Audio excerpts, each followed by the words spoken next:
Mutual fund में पैसा लगाना है ना एक पहेली जैसा, तो चलिए इसे सुलझाने की कोशिश करते हैं। म्यूचुअल फंड में इन्वेस्ट तो करना है, पर शुरू कहाँ से करें, ये सवाल अक्सर मन में आता है।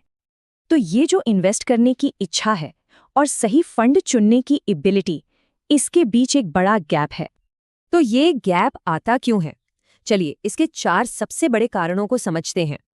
सबसे पहला और सबसे कॉमन कारण है ऑप्शंस की बार। मतलब इतने सारे फंड्स हैं, large cap, mid cap, hybrid, कोई भी कंफ्यूज हो जाए। अब आते हैं दूसरी बड़ी मुश्किल पर। अपने फाइनेंशियल गोल्स के लिए सही फंड कैसे चुनें, इसका कोई क्लियर तरीका ही नहीं है।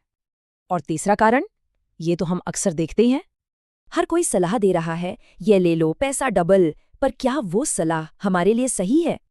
नतीजा ये होता है कि कंफ्यूजन कम होने की जगह और बढ़ जाता है। और चौथा, जो शायद सबसे बेसिक प्रॉब्लम है, रिस्क, टाइम होराइजन, पोर्टफोलियो, इन बेसिक कॉन्सेप्ट्स की समझ ही नहीं होती। ये तो ऐसा हुआ जैसे बिना मैप के किसी नए शहर में निकल पड़ना। तो जब ये सारी मुश्किलें एक साथ आती हैं, तो एक बहुत बड़ी रुकावट बन जाती हैं। और यही है फाइनेंशियल फ्रीडम के रास्ते का सबसे बड़ा रोड ब्लॉक। पर अच्छी खबर ये है कि इस गैप को भरा जा सकता है। बस चाहिए एक सही, सिंपल और स्टेप बाय स्टेप प्रोसेस। और इसी से एक कंफ्यूज्ड इन्वेस्टर एक कॉन्फिडेंट और स्मार्ट इन्वेस्टर बन सकता है। तो सोचिए, एक क्लियर और प्रैक्टिकल तरीका फाइनेंशियल गोल्स के लिए क्या कुछ कर सकता है।